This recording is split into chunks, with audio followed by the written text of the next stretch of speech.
गुरु ब्रह्मा गुरु विष्णु गुरुर्देवो महेश्वर गुरु साक्षात् परम ब्रह्म तस्मै श्री गुरुवे नमः। ओम नमो ब्रह्म दिव्यो ब्रह्म विद्या संप्रदायकृतभ्यो वंशऋषिभ्यो महद्भ्यो नमो गुरुभ्यः। सर्वपल्लवरहिता प्रज्ञानघनः प्रगर्धो ब्रह्मेवामस्मि। ओम नारायणं पद्मं शिष्यं शक्तिं च तत्पुत्रं पराशरं स व्यासं शुकं गौड़पदं महान्तं गोविंदयुग्मथास्य शिष्यं श्रीशंकराचार्यमथास पदपादं च हस्तामलकं च शिष्यं तं तोटकं वर्तिकामन्नास्मि गुरु संततो मानतोऽस्मि। श्रुतिस्मृतिपुराणानाम् आलयं करुणालयं नमामि भगवत्पादं शंकरं लोकशंकरं शंकरं शंकराचार्यं केशवं बादरायणं सूत्रभाष्यकृतो वन्दे भगवन्तो पुनः पुनः। ईश्वरो गुरुरात्मेति मूर्तिभेद विभागिने व्योमवप्ताय देहाय दक्षिणामूर्तये नमः। ओम श्री गुरुभ्यो नमः। ओम श्री परमात्मने नमः। हम लोग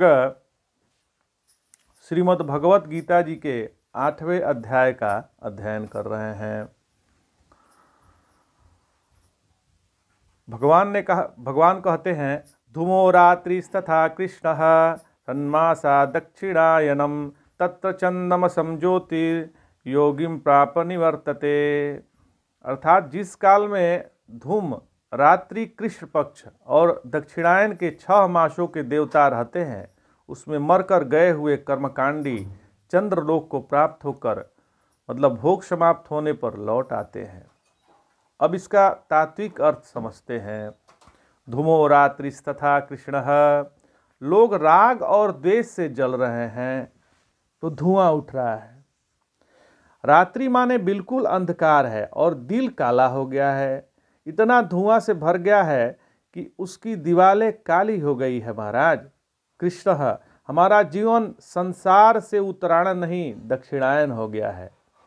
हम संसारानुकूल जीवन व्यतीत कर रहे हैं, माने हम यह मिल जाए वह मिल जाए, हमारी इच्छाएं दिन पर दिन बढ़ती जा रही है।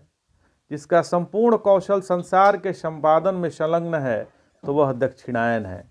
इससे क्या होगा? चांद्रमशम मन का अधिष्ठाती देवता चंद्रमा है। हम मन से ऊपर कभी उठ नहीं सकेंगे, इसीलिए जो हम मन में जो मूर्ति बनाएंगे, चांद्रमशम ज्योतिर्योगी प्राप्य, हमारे मन में जो पाने की वासना होगी उससे हम चांद्रमश शक्ति मानस शक्ति प्राप्त करके तदाकार होकर फिर संसार में लौट आएंगे, ऊपर नहीं जाएंगे। अब इसको कोई कहे कि यह तो मनोविनोद किया गया है, तो कभी कभी विनोद पर भी ध्यान देना चाहिए। हालांकि यह मनोविनोद नहीं है। श्रीमद् भगवत गीता जी पूर्णतः वेदांत है। हमने सुना है कि परिचरितव्यासंतः, संतों की सेवा किया करो। यद्यपि कथयन्ति नो बहुनुपदेयान, यदि वे बहुपदेश न भी करें तब भी संतों की सेवा करें, क्योंकि या चैसा स्वैर कथा ताम एवं भवंति शस्त्राणि, वे मनमौजी भाव से जो बात बोलते हैं उसी को बाद में चेले लोग सीख लेते हैं और उसका नाम शास्त्र हो जाता है। संतों की मनमौजी बातों का नाम है शास्त्र। इसलिए हमें संत के महिमा को घटाना नहीं चाहिए। ध्यान दीजिएगा, वेदों में तो ऋषियों ने ऐसे ऐसे मंत्र बोले हैं कि उन मंत्रों के अर्थों पर विचार करने पर यही लगता है और मानना पड़ता है कि वह ऋषि वचन अपौरुषेय वेदवाणी है। उसमें से कुछ न कुछ अर्थ निकालना पड़ता है, नहीं तो उसमें हिंसा के मंत्र हैं, गर्भाधान के मंत्र हैं, राग द्वेष के मंत्र हैं, शत्रु को मारने के लिए अनुष्ठान है, वंशीकरण के अनुष्ठान है, उच्चाटन के अनुष्ठान है। अरे वेदों में क्या नहीं है महाराज? वंशीकरण, मारन, उच्चाटन सब अथर्ववेद में है। तो तत्र चांद्रमशम ज्योति ही, अगर हम मन के क्षेत्र में ही रहेंगे तो क्या होगा? मन के क्षेत्र में रहना चांद्रमश ज्योति है, क्योंकि मन का अधिष्ठाती देवता चंद्रमा है। और भगवान इसमें आता है यदादित्यो गतम तेजो जगत भासयेत अखिलम यचांद्रमशी यच्चाग्रो ततेजो विद्धि मात्रकम न तद भाषयेति सूर्यो न शशांको न पावकः। जहाँ चंद्रमा माने मन है, सूर्य माने आँख है तथा अग्नि माने जीव है।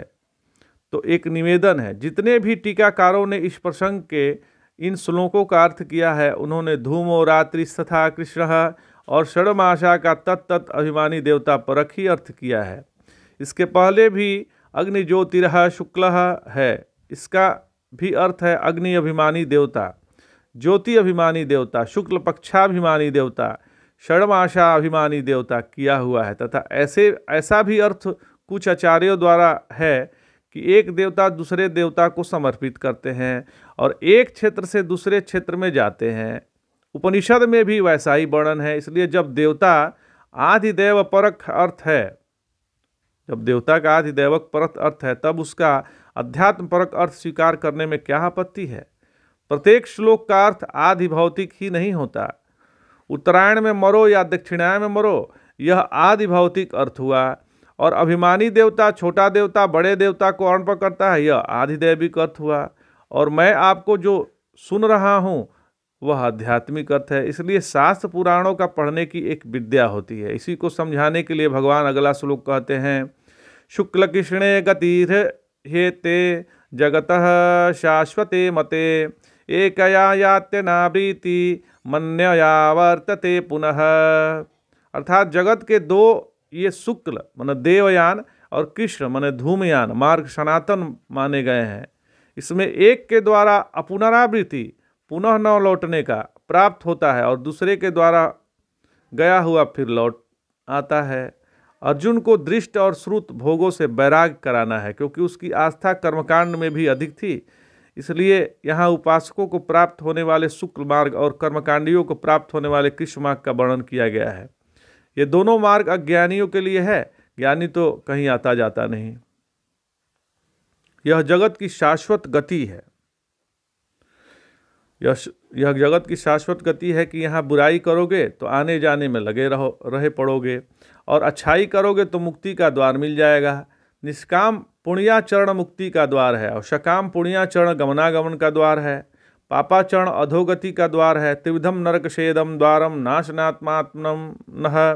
अब देखिए, दुराचरण नरक का द्वार है, सकाम पुण्याचरण गमनागमन का द्वार है और निष्काम पुण्याचरण मुक्ति का द्वार है। इसका क्या अर्थ है? यही अर्थ है कि ये द्वार हैं। मुक्ति तो बिना ब्रह्म ज्ञान के होती नहीं है, यह बात बिल्कुल पक्की है। कई लोग तो मुक्ति का द्वार देखकर ही संतुष्ट हो जाते हैं। जैसे कुछ लोग कपड़े वाले को नहीं देखते, कहते हैं कि क्या सुंदर कपड़ा पहना है। इसलिए जो लोग कपड़ा ही देखकर खुश होते हैं, उन्हीं के तरह मुक्ति द्वार का फाटक देखकर ही खुश होने वाले हैं। शुक्ल कृष्णे गति हेते, एक शुक्ल मार्ग है और एक कृष्ण मार्ग है। ये दोनों मार्ग जगत के शाश्वत मार्ग हैं। एक से अनावृत्ति होती है, दूसरे से आवृत्ति होती है। इन दोनों का जान लेने से क्या होता है, यह बात भगवान अगले श्लोक में बतलाएंगे। आज इतना ही। जय जय शंकर, हर हर शंकर।